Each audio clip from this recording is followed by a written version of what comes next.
specific na topic ngayon. Yung na-reveal po ng Panginoon ngayong hapon po ay mag-aral tayo ng isang chapter ng Bible because kailangan po natin mas matutunan kung paano intindihin, paano ba mababasahin yung Bible. So, ayun po. So, basahin po muna, bago po tayo magsimula, basahin po natin ang Hebrews 4:12. Basahin po natin ang sabay-sabay. 1, 2, 3. For the word of God is living and active, sharper than any double-edged sword, and penetrates even to dividing soul and spirit, joints and marrow. It judges the thoughts and attitudes of the heart. One more time po in Tagalog. Hebrew 4:12. Ang salita ng Diyos ay buhay at mabisa at masalas kaysa alinmang tabak na nasa kamay natin. Ito'y matapos maging sa kaitura ng kaluluwa at espiritu Ng mga kasuhan at buto at nakakaalam ng mga iniisip at binabalak ng puso. So ayun po, ang salita ng Diyos as itself ay buhay at mabisa. So hindi na kailangan pabulaklakin yung Word of God kasi the Word of God itself ay buhay at mabisa at napakamakapangyarihan ng salita ng Diyos. So, ang sabi dito ay tumatagos ito sa ikabuturan ng ating kaluluwa at nakakaalam ng ating mga iniisip at binabalak. So, kahit tayo minsan hindi natin alam yung mga motibo ng puso natin, i-reveal ito sa pamamagitan ng Word of God. Minsan, naranasan na po ba natin na nabasa natin yung nagbasa tayo ng Bible, tapos tinamaan tayo, di ba?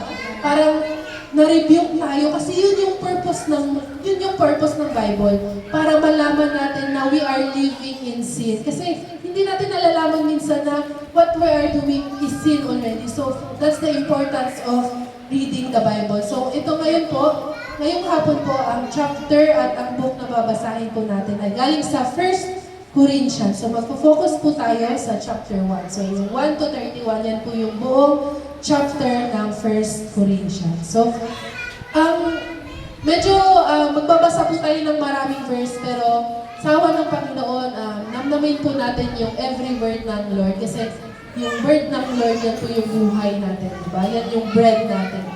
Sige po, magsimula po tayo. Ang 1 Corinthians chapter 1 daw po ay nahati mali po ito. 4 parts po yan. Mali natin.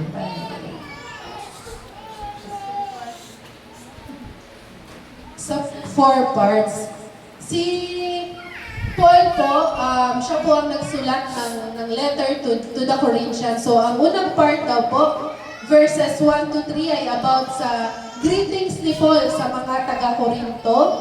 Yung chapter naman 4 to 9, yung thanksgiving message niya para sa mga taga-Corinto. At ito po yung kanyang mga main points. Ang main point po ng chapter na ito ay para ma-address daw po ang division sa church ng Corinto. At ganoon din po ang kanyang pagpapahayag na si Christ is the wisdom and power of God. So yan po ang babasahin natin isa-isa ngayong hapon. Sige po, mag-umpisa po tayo sa 1 Corinthians chapter 1, 1 to 3. Ito po ang greetings ni Paul sa mga taga-Corinto. Basahin po natin. 1 Corinthians 1, chapter 1, verse 1 to 3. Mula kay Pablo na tinawag ayon sa kalooban ng Diyos upang maging apostol ni Cristo Jesus, at mula kay Sostenes na aking kapatid. So, kanino daw po nagmula ang sulat? Galing po kay Pablo. At mula kay Sostenes. So, si Sostenes daw po, baka siya po yung nagsulat. Kumbaga, scribe po yung tawag doon. Nung araw po kasi, may parang secretary. Kumbaga, binabanggit ni Paul yung mga sasabihin niya. So, may chance po na si Sostenes, isa po siyang scribe or sinulat niya. Siya yung nagsulat ng mga winika ni Paul. Si Paul. Sige po. Verse 2, para sa iglesia ng Diyos na nasa Corinto. Para kanino po yung letter? Para sa mga taga-Corinto. Sa mga tinawag upang maging kabilang sa sambayanan ng Diyos sa pamamagitan ng pakikipag-isa kay Kristo Jesus, gayon din sa lahat ng tao na nasa lahat ng tao na tumatawag sa pangalan ni Hesus Kristo na Panginoon nating lahat. So, ang letter na ito ay para sa mga believers or unbelievers sa Corinth. Believers, so mga Christians sa Corinth. So, ang sabi daw po, may verse 3 pa po, sumainyo nawa ang pagpapala at kapayapaan mula sa Diyos na ating Ama at mula sa Panginoong Jesucristo. So, introduction po ito ng 1 Corinthians. Sino pong author? Si Apostle Paul. So, kilala po si Apostle Paul bilang, siya po ay dating si Saul. Siya po ay dating, isa po siya sa mga Pharisees na tumutuligsa at pumapatay sa mga Kristiyano, pero nagkaroon po siya ng na-born again po si Paul kasi ni-reveal ni Jesus yung sarili niya kay Paul. Kaya naging, after nun, siya po ay tinawag na Paul, hindi na po siya Saul. So, ang tawag na po sa kanya ay siya po ay Apostle to the Gentiles. Kasi po, yung mga pinuntahan niyang mga lugar ay yung mensahe niya ay para sa mga hentil. Ang mga hentil po, ang mga Gentiles, yun po yung mga walang dugong Israelites. So tayo po ay Gentiles dahil wala po tayo, hindi po natin kalahi yung mga Israelites. Pero sa grace ng Panginoon, inabot niya yung message of salvation pati sa mga hindi kalahi ng mga Israelita. So, ang date daw po ng letter na ito ay AD 53, 54, or 55. Nasa ganyan. So, ano pong ibig sabihin ng AD? For 50 pesos. Anno Domini. So, ano pong ibig sabihin ng Anno Domini? In the year of our Lord. So, ang nakadate po ang Anno Domini sa birth ni Jesus. So, nung 1 year old si Jesus, 1 AD. Nung 30 years old si Jesus is 30 AD. So, ibig sabihin po nito, 53 years after ipanganak si Jesus. Dito po nagsimula yung dating system po ng ating calendar. Pero pinapalitan po yan ng mga ibang scientists, ayaw nilang gamitin yung connection with Jesus. Pero hanggang ngayon po, hindi yun nila maitanggal na yung basis po ng ating time ay nagmula sa kapanganakan ng ating mahal na tagapagligtas si Jesus Christ. So, yung letter daw po nito ay sinulat niya nung nasa third missionary journey po siya. Si Paul po kasi isang missionary. So, ano po yung missionary?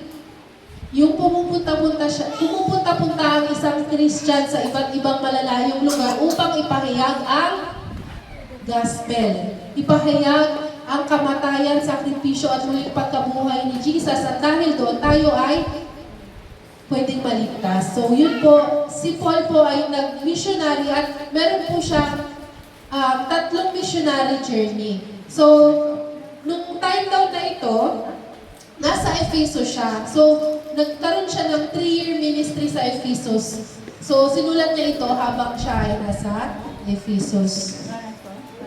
So, para may picture out lang po natin, yan po yung mga nilakbay ni Paul.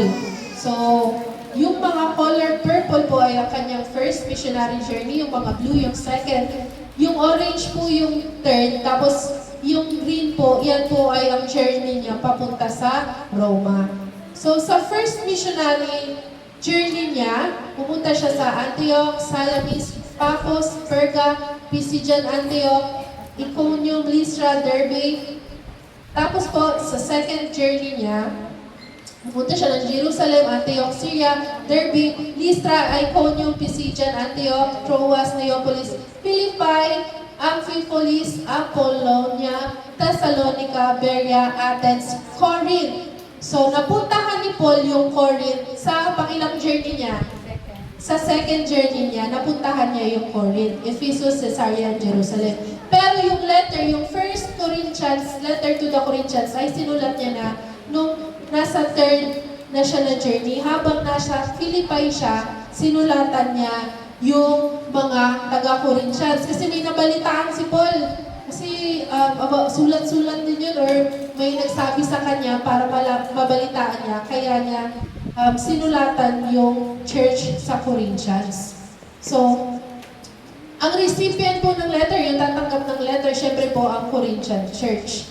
So, nung second, di ba, second journey siya unang pumunta sa city ng Corinthian. So, sabi po, Paul initially preaches on Jewish synagogue. So, ano po yung synagogue? Yung synagogue po, yung assembly area ng mga Israelites. So, halimbawa, dito sa Puerto Princesa, may isa pong coliseum or building na doon nagtitipon yung mga Israelites para sumamba, para makinig ng word, ng law. Nung una po, si Paul, pagpunta niya sa Corinthian church, doon siya pumunta sa Jewish synagogues. Pero dahil nire-reject ng mga Jew, si Jesus, hindi nila tanggap, di ba? Karamihan ng mga Israelites hindi tanggap na si Jesus ay anak ng Diyos at Diyos, di ba? Ang tingin nila kay Jesus ay tao lang. So, si Paul, pinapaalis siya doon sa synagogue. Hindi, doon siya nagpipreach, pero kadalasan ay kinikick out siya sa mga Jewish synagogues. Kasi ano bang pinagsasabi mo? Anong tinuturo mo? Hindi yan yung pinapaniwalaan namin.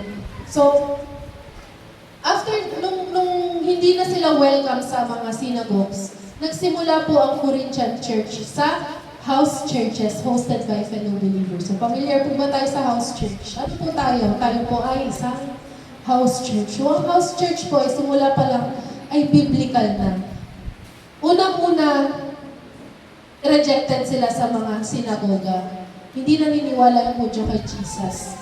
Pangalawa, konti lang sila. Pangatlo, nagtatago sila, possible na nagtatago sila kasi yung Corinth ay iba yung sumasamba sila sa mga Diyos-Diyosan. Hindi rin nila afford na magrenta ng isang building. So kadalasan yung house churches ay hino-host ng mga nakakaangat sa buhay na naniniwala kay Jesus. So si Jesus, inaalaw niya si Lord, inaalaw niya na magkaroon ng member na nakakaangat, di ba? Mas malaking space para doon magtipon-tipon. So, ang Corinthian church po ay hindi po katulad ng isang church lang, isang building. Ito po ay network ng iba't ibang mga house churches na, kumbaga, kanya-kanya nagtitipon-tipon sila tapos nagmi-meeting lang po sila sa mga church. Doon po nire-reveal yung good news o yung gospel of Jesus Christ. Naintindihan po ba natin? Sige po. So, background po ng First Corinthians. So, ang Corinth po ay city na mayaman. Kasi po, nasa yung port, di ba, sa mga port, nandun yung kalakalan. So, mayaman po ang city na ito. Ngunit, ito po rin ay mayaman sa pagan idolatry o mga pagsamba sa mga Diyos-Diyosan, sa mga Diyos-Diyosan na gawa ng tao, at sa mga filosofiya o mga knowledge, mga science, mahilig yung mga taga-Corinth dyan. So, ang Corinthian church daw ay divided because of arrogance of its more powerful members. So, merong division sa church. Merong team kaliwa, merong team kanan. Parang gano'n. Meron pong pagkakanya-kanya. Hindi po sila united. So, ang mensahe po ng 1 Corinthians ay para maiparating ni Paul dun sa sulat niya na nabalitaan ko, nagkakanya-kanya kayo. Kailangan ninyong mag-repent at kailangan natin magkaisa para sa advancement ng kingdom ng ating Panginoong Diyos, ni Jesus, sa gospel ni Jesus.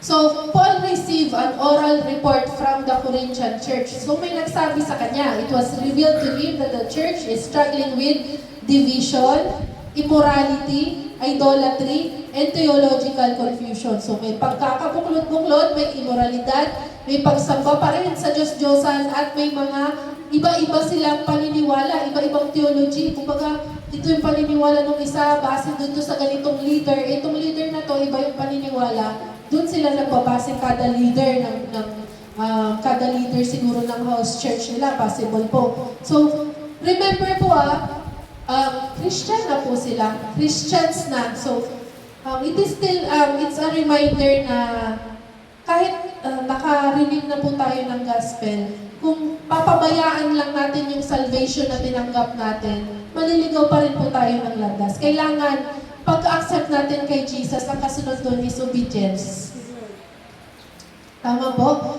After nun, hindi po, pag-accept kay Jesus, hindi po doon natatapos. Araw-araw po yung battle, araw-araw po na pag-resist natin sa laman natin na magkasala para sa glory ng ating Panginoon. So, yun daw po. Marami ang sinumbong kay Paul ay mga church problems sa bayan ng Corinto. So, dako po na tayo sa pangalawang part na po. Ang part po na ito ay Paul's Thanksgiving message sa Corinth. So, basahin natin. Lagi akong nagpapasalamat sa Diyos dahil sa mga pagpapalang ibinigay niya sa inyo sa pamamagitan ni Kristo. Dahil sa inyong pakikipag-isa kay Kristo, kayo ay naging masagana sa lahat ng bagay, maging sa pananalita at sa kaalaman. So ano pong sabi? Yung Corinth Church, despite ng mga problema nila, nung una, sila ay na-bless ng Panginoon. Saan? Sa pananalita at sa kaalaman. Mahuhusay yung mga taga-Korinto. Magaling daw silang magsalita at binigyan sila ng wisdom ng Panginoon. So kayo'y gagawin niyang matatag hanggang wakas upang matagpuan kayo walang kapintasan sa araw ng ating Panginoong Jesucristo. Ang katotohanan tungkol kay Kristo ay pinagtibay sa inyo, kaya't hindi kayo nagkukulang sa anumang pagpapala habang hinihintay ninyo ang pagbabalik ng ating Panginoong Jesucristo. Tapat ang Diyos na tumawag sa inyo upang makipag-isa sa kanyang anak na si Jesucristo na ating Panginoon. So, ang mga taga-Corinthians po ay inaccept si Jesus. At sila po, the Corinthian church is rich in spiritual gifts. So, ang Corinthian church ay rich sa gift of speaking, gift of speech, and gift of wisdom and knowledge. Ituloy po natin dito sa third part dahil po ito ay may connection dyan. So dito na papasok ang division in the church, pagkakampi-kampi sa iglesia. So sabi sa Corinthians chapter 1, 10 to 17, yun po, divisions over Christian preachers. So the Corinthians' pride has led them to value appearance and powerful speaking over the genuine work of the Spirit. Saan daw po sila nagbase ng kanilang pananampalataya? Sa itsura at sa galing ng mga leaders nila na nagsasalita. So doon nagsimula, nagkaroon sila ng pagkakampi-kampi dahil naglaban na yung kanilang leaders. Parang, much better to si ito, diba? Nagkumpara na sila. So that is pride. So, dahil sa kanilang pagmamataas, mas pinahahalagahan ng mga taga-Korinto ang itsura at mahusay magsalita kaysa sa tunay na gawa ng Espiritu. Sila po ay tumingin sa tao. Hindi na sila sa Lord. Despite ng gift, yung gift na inaibigay sa kanila, yung spiritual gift na hindi nila naalala na itong tao na to kaya siya magaling magsalita ay dahil binigay yun ng Panginoon sa kanya. Hindi na nila naalala yung nagbigay ng talent. Ang nakita na nila ay yung binigyan ng talent. So yun po yung nangyari. So I appeal to you, brothers, by the name of our Lord Jesus Christ, that all of you agree and that there be no divisions among you, but that you be united in the same mind and the same judgment. In Tagalog, mga kapatid, ako'y nakikiusap sa inyo sa pangalan ng ating Panginoong Jesucristo. Magkaisa kayo at huwag magkabaha-bahaging maging sa pagkaunawa at pagpapasya. So lahat ng naniniwala kay Jesus ay isang katawan. So tayo ang katawan ni Jesus. Lahat ng naniniwala kay Jesus ay isang katawan. At dapat ang isang katawan ay may isang pag-uunawa at pagpapasya. Sapagkat ibinalita sa akin ng mga kasamahan ni Chloe na kayo raw ay nag-aaway-away. So si Chloe yung nagsumbong. Ito ang tinutukoy ko. May nagsasabi, kay Pablo ako. May nagsasabi naman kay Apollo ako. May iba pa rin nagsasabi na kay Pedro ako at may iba namang nagsasabing ako'y kay Kristo. So yun po. Yun, nagpili na sila ng favorite speaker nila, ng favorite pastor nila. So yun, ganun po yun. Bakit? Nahahati ba si Kristo? Nahahati ba ang body of Christ? Si Pablo ba ang ipinako sa krus para sa inyo? Binautismuhan ba kayo sa pangalan niya? So si Apollos daw po ay mayroong impressive speaking skill. So kilala siya ni Paul. Magaling daw siyang magsalita. And winelcome siya ng Corinthian church after umalis ni Paul. So nung naituro ni Paul yung gospel sa Corinthian church, naintindihan talaga ng church. Napos po sila ng Holy Spirit. Pero yun nga, nung may na-welcome na sila mga magagaling mag-speak, ayun, doon na po simula na nakita na nila yung tao at nalimutan nila. Kumbaga, nakulangan sila sa reminder na, oops, lahat ng talent na nakikita nyo, lahat ng kapugian, yung kapugian ni Pastor, galing yan kay Lord. Yung kagalingan ni Pastor magsalita, galing yan kay Lord. So, huwag natin titingnan si Pastor. Huwag po natin gagawing idol si Pastor dahil ayaw niya po yun. So, kahit sino pong nagsasalita, kahit po yung nag-worship team, si kagandahan po ni Ate Dayan, huwag po natin tingnan si Ate Dayan bilang siya yung mag-glorify. Any speaker, ako po, kahit sino pong gamitin ng Panginoon, ay ginamit lang na vessel ng Panginoon. Lagi po natin isipin na pag nakikita natin na humahanga tayo sa, hindi naman humahanga, parang okay lang naman humahanga, pero pag more than that, lagi natin ipaalala na, kailangan ang mabigyan ko ng glory ay si Lord, hindi yung tao.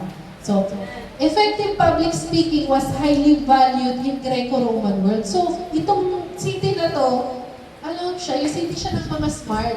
City siya ng, alam mo yun, mahilig silang magdebate, mahilig silang magpagalingan, magpatalinuhan. So, yun talaga yung ano nila, yun yung type nila, matalino, magaling magsalita. So, nung nakakita sila ng ganung leaders, ayun, naging idol nila. So, professional lecturers come to large cities like Corinth.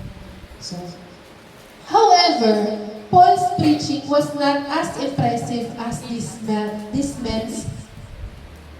men's speeches. So, yung pinapangaral daw ni Paul ay hindi ganun ka enticing or hindi ganun ka, parang medyo boring kumpara sa ipinapahayag ni Paul. Kasi si Paul, ang pinipreach niya ay nakafocus sa power of the word itself. So si Paul, hindi hahayag niya lang ang salita at nagtitiwala si Paul sa kapangyarihan ng salita as itself. Hindi na kailangan dagdagan ng kung ano pang joke. The word itself, kung i-allow ni Lord na tumama sa heart natin, wala tayong hindi natin yun mapipigilan at hindi dahil sa effort natin kaya maiintindihan natin yung word. Lagi natin isipin na naiintindihan natin yung word dahil sa grasya ng Panginoon, dahil will niya yun at sa anointing ng Panginoon. So, hindi dahil yun sa kung sinong tao yung naghayag. Tingnan natin yung word as breath of God and ang ating tinapay ng buhay, di ba? Yung salita ng Panginoon. So, sabi sa 1 Corinthians 10-17, salamat sa Diyos at wala akong binautismuhan sa inyo, sabi ni Paul, maliban kina Crispo at Gaius. Kaya hindi ninyo masasabing kayo'y binautismuhan sa aking pangalan. So, wala daw binautismuhan si Paul maliban kay Crispo at Gaius. Ako nga rin pala ang nagbautismo sa sambayan ng Epaphroditus. Maliban sa kanila, wala na ako natatandaang binautismuhan. So bakit kaya si Paul nagsasabi naman siya naman bigla about bautism? So alam po ba natin yung bautism? Baptism in English. So apparently, the Corinthian Christians were divided based on who had baptized them. Kaya pala si Paul, sabi niya, wala daw naman, salamat sa Diyos, wala akong binaptize sa inyo. Dahil hindi naman kayo binaptize sa aking pangalan. Kanino po tayo binabaptize? Sa pangalan ng Diyos Ama, Diyos Anak, at ng Diyos Espiritu Santo. So, yung mga Corinthians daw pala, halimbawa, binaptize ka ni Pastor, itong kabila, binaptize ni Ma'am Verge. Isa pala yun sa reason, isa yun sa kung paano nabuo yung team nila. Team Pastor Jemuel, Team Ma'am Birch, Team Dayan.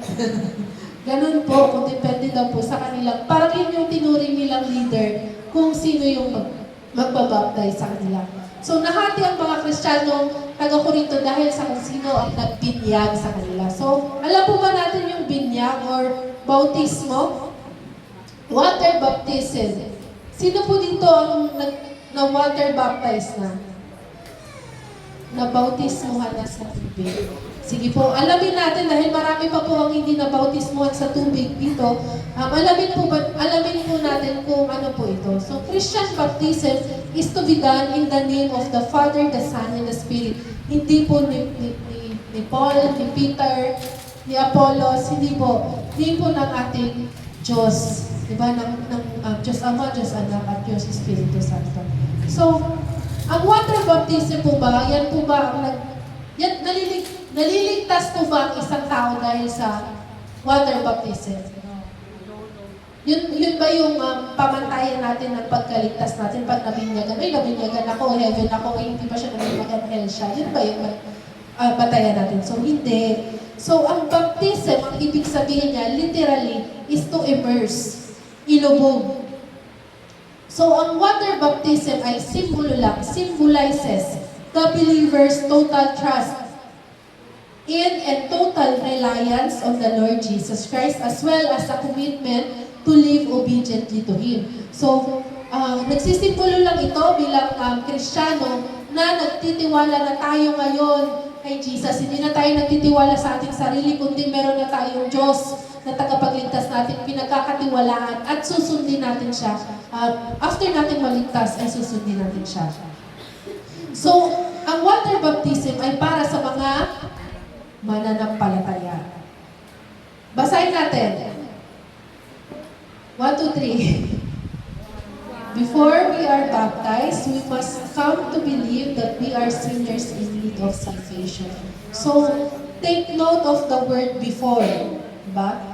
We must also believe that Christ died on the cross to pay for our sins, that He was buried, and that He was resurrected to assure our place in heaven. So, bago tayo magpa-water baptize, ano muna natin kailangan?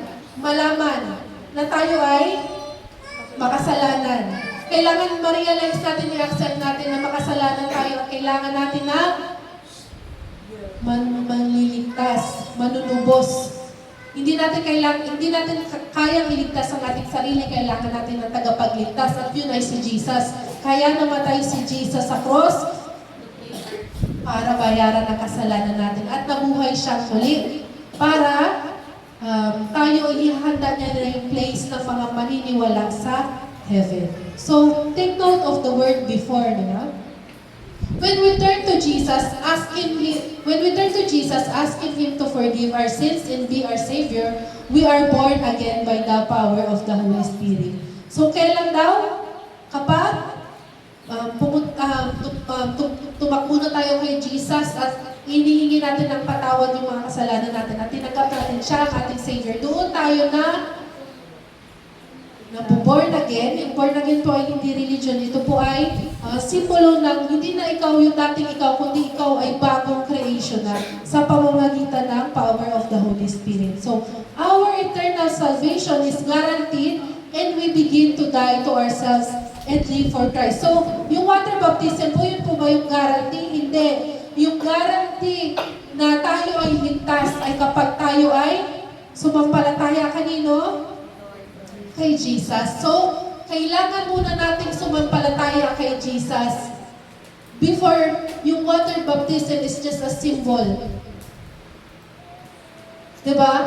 Kung na-water baptize ka nga pero hindi mo pa rin na-accept Jesus as in your Lord and Savior, hindi po yun, wala lang yun, diba? Simbolo lang yun.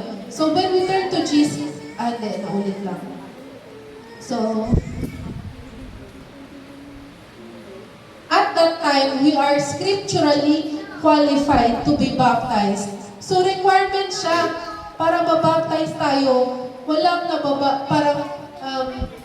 yung baptism is a symbol, pero yung totoong kaligtasan natin ay yung pagtanggap natin kay Jesus Christ. Naintindihan po ba? Amen po? Amen. So water baptism is a symbolic act of obedience and public declaration after salvation. So public declaration na ito na ako ay hindi na ako yung dating ako. So ano po ba ang sinisimbolo ng baptism? So as we are completely immersed in the water, we symbolize burial with our Lord Jesus. So sa baptism po kasi, nilulubog tayo. So, hindi tayo winibisikan, hindi tayo binubuhusan, hindi tayo tinatabuhan, di ba? Nilulubog. Kaya kadalasan sa dagat, sa pool, sa prison ministry, bago ko lang na-discover, di ba, si Pastor Jemel kasi galing siya sa prison ministry, pag binabaptize po yung mga bilanggo sa drum. Di ba, Pastor? Sa drum. Nilulubog. Kasi syempre, hindi sila makakadagat. Diba? Hindi sila makakailog, nakakulong sila. Pero gusto nilang publicly declare that they believe in Jesus Christ. Sa drum, nilulubog lang sila sa drum. Yung iba sa ibang bansa na bawal yung mga Christian sa China, yung iba sa bathtub. Dahil house church lang sila, bao social, diba? Bathtub, social. So yung iba, yun, nilulubog sa water kasi sumisimbolo yun na sa pagkamatay ni Jesus, ay sumama tayo, mamatay kasama niya. Sino tayo physically? No. Yung old self natin, yung makasalanang sarili natin ay namatay kakasabay ni Jesus. We are baptized into His death on the cross and are no longer slaves to self and sin. So namatay na yung dating tayo na makasalanan, na slave ng kasalanan. We are ang kasunod doon, syempre, iaahon ka, hindi naman pwedeng lubog ka lang. Di ba? When we are raised out of the water, so saglit lang yun, isang ganyan lang yun yung pastor, tapos iaahon ka na. Baka kasi, makita mo na si Lord pag medyo matagal, di ba? We are symbolically resurrected, raised to new life in Christ, to be with Him forever, born into the family of our loving God. So, kaya born again, kasi di ba? Yung symbol na yun is, namatay ka na sa makasalanang ikaw, pag-ahon mo, bagong ikaw na yun. Bagong ikaw na may tagapagligtas ka na at yung mga kasalanan mo ay na-cover na ng blood ni Jesus. Naintindihan po ba natin? So sa awa ng Panginoon, nasa heart na yan ni Pastor na kung sino yung gustong magpa-water baptize sa church na to, tsaka ni Ma'am Verge, nasa heart na yan nila. Pero God willing, si Lord yung magsasabi ng tamang time. So, yun. So, may gusto po kang magpa-water baptize dito? Talaga?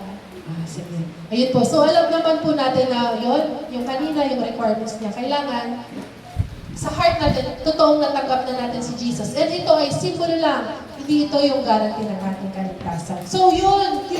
Nagkaroon kasi ng water baptism din sa Corinth. So, di ba? Ganun. So, kung sino yung nag-baptize sa kanila, ang mali lang nila is, ginawa na nilang idol kung sino yung nag-baptize sa kanila. So, water baptism symbolizes the end of the old sinful life and the start of a new life in God. Paul considers water baptism important, but not as important as preaching the gospel. So, ito, yung water baptism kasi is biblical, so it is obedience din sa Panginoon. Pero, ang importante ay ma-preach yung gospel. Kasi yun yung importante. Paano mo matatanggap ng totoo si Jesus kung hindi mo maririnig yung gospel? So, yun. So, punta na po tayo sa last part. So, ito po medyo mahaba-haba, pero ito na po yung last part. Christ, the wisdom and power of God. Si Kristo ang kapangyarihan at karunungan ng Diyos. Ang mensahe tungkol sa pagkamatay ni Kristo sa krus ay kahangalan para sa mga taong napapahabak. Ngunit ito'y kapangyarihan ng Diyos para sa ating mga naliligtas. So sa English, basahin natin. Ay, hindi pala. Wala pala. Sapagkat nasusulat, sisirain ko ang karunungan ng marunong at gagawin kong walang saysay ang katalinuhan ng mga matatalino. So sabi dito, di ba naniniwala tayo kay Jesus? Amen.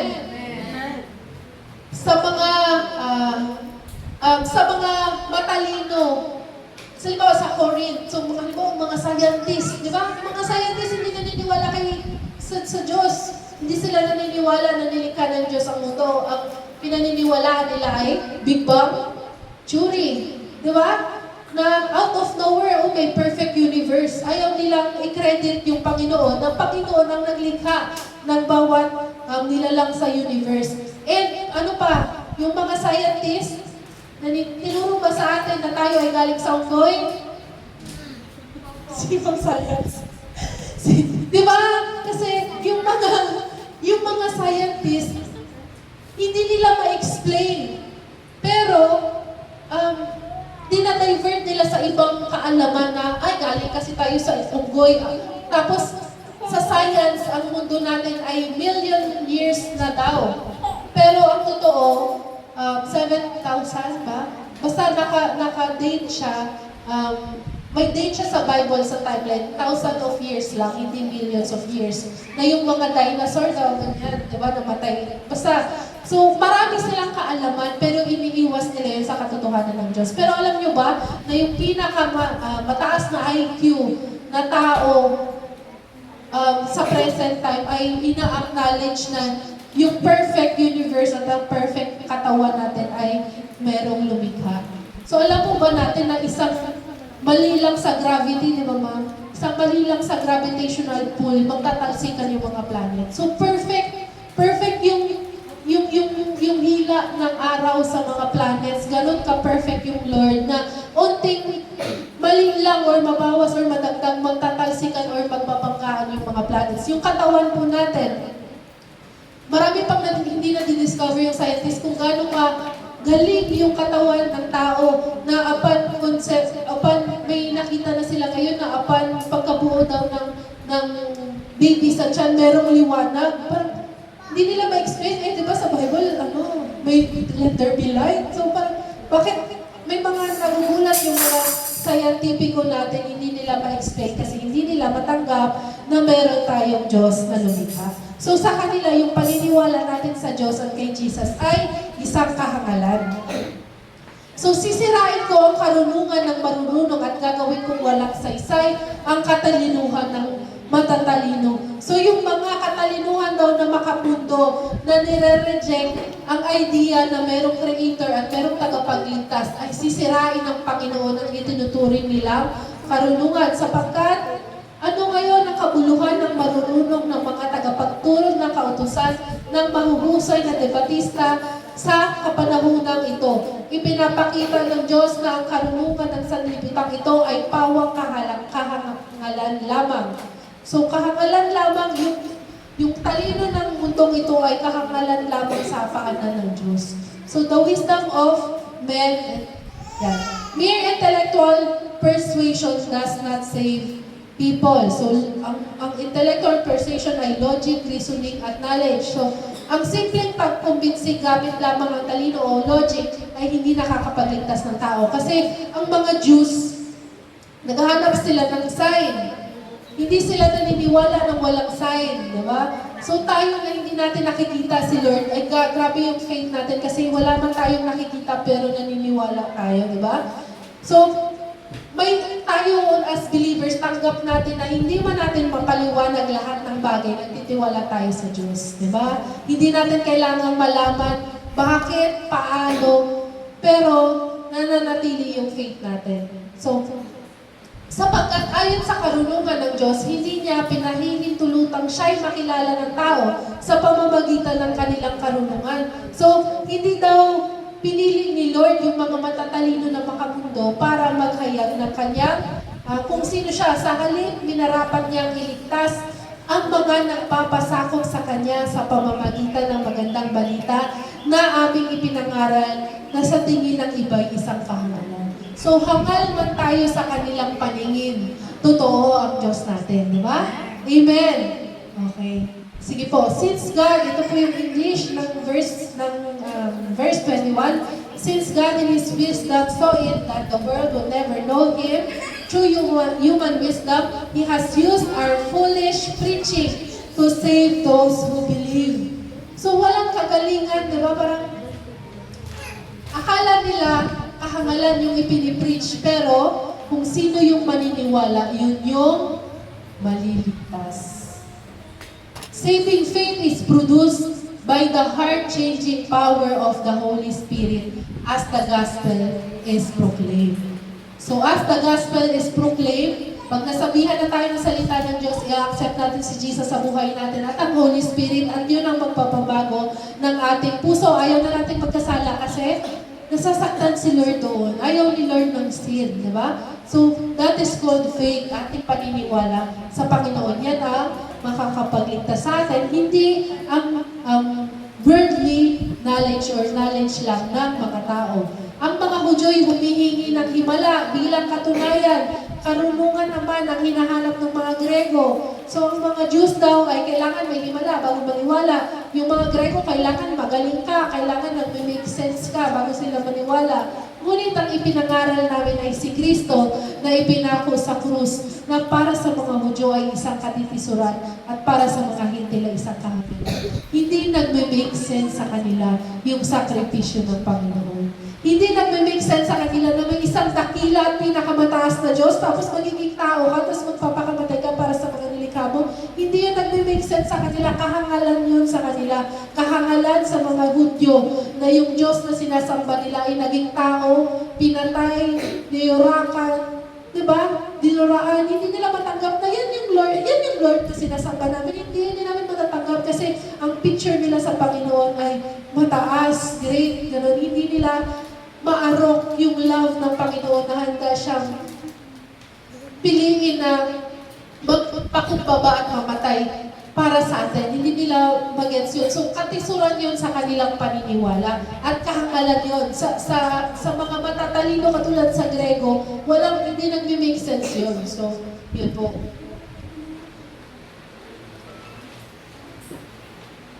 Ayun.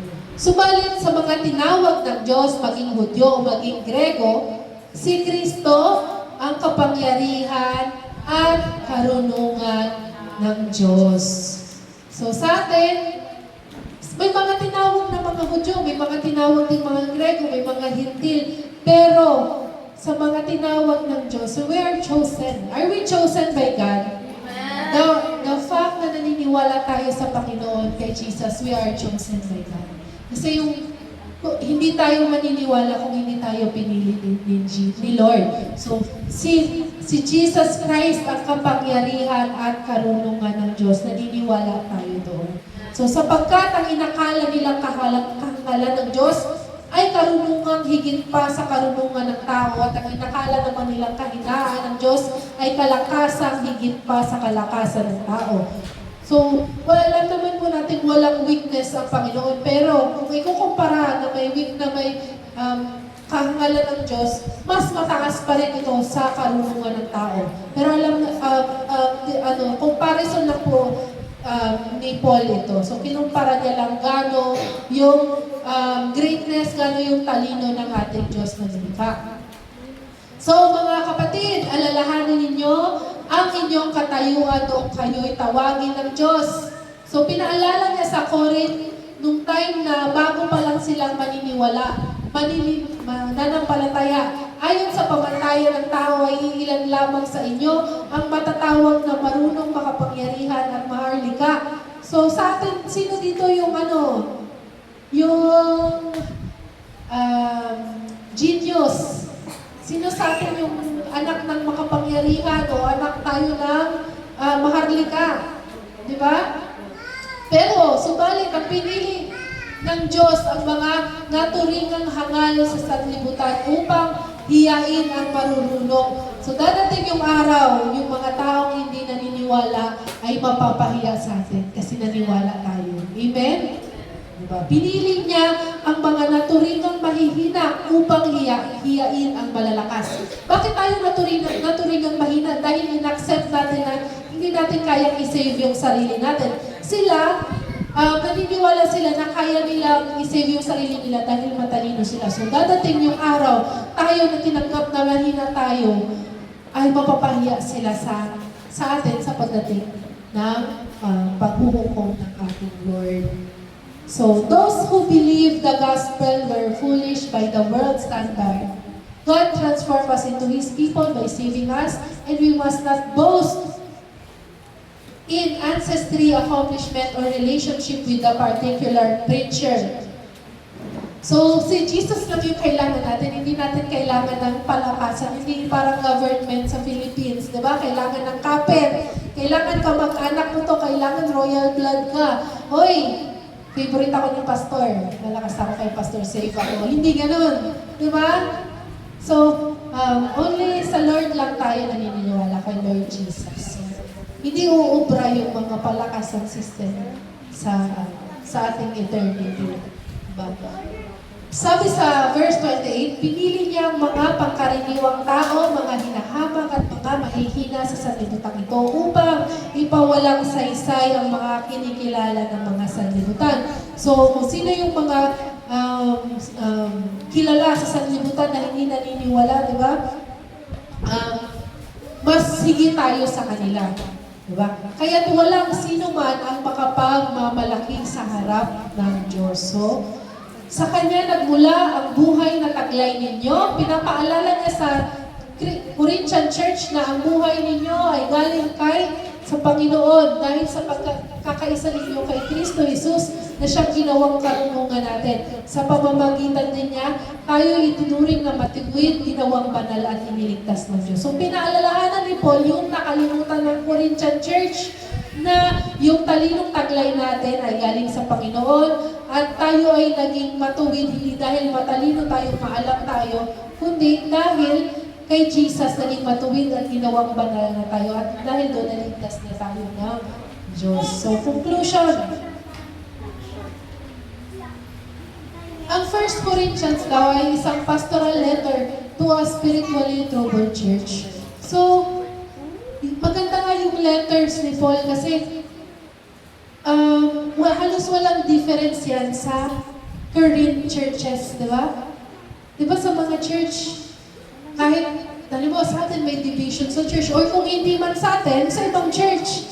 Christian din yung church na yun, pero inaaway natin. Ino-compare natin yung pastor doon, sa pastor dito. Diba? Sa pastor ba tayo nakatingin? Hindi, isa lang tayo ng Lord. Si Jesus din naman yung Lord mo, si Jesus din yung Lord namin. So, ang mga letters talaga ni Paul is yun, ma-apply talaga natin siya sa current churches natin. So, Paul deeply loved the church at Corinth, but he was distressed by some of the behavior prevalent among its members. So, para rin sa mga pastor natin, diba? Pagka nakikita ng pastor na may ginagawa tayong taliwas sa pagiging obedient natin sa Panginoon, na nadidistress yung mensahero ng Panginoon. He wrote to the Corinthians to address such issues as the relationship with yung issues, sinulat niya yung letter para ma-address yung issue sa relationship sa bawat Kristiyano, sa mga division sa loob ng simbahan, at sa mga personal morality o yung mga immoral na ginagawa ng mga miyembro. So, hindi lang to sinulat para sa Corinthian Church, may purpose ang Panginoon kung bakit mababasa natin to sa Bible kasi ma-apply din natin to sa sarili natin at sa sarili natin simbahan or samahan. So, Paul avoided Greek-fluent speeches. Instead, he focused on the message of the cross. So, hindi po ito sa galing magsalita.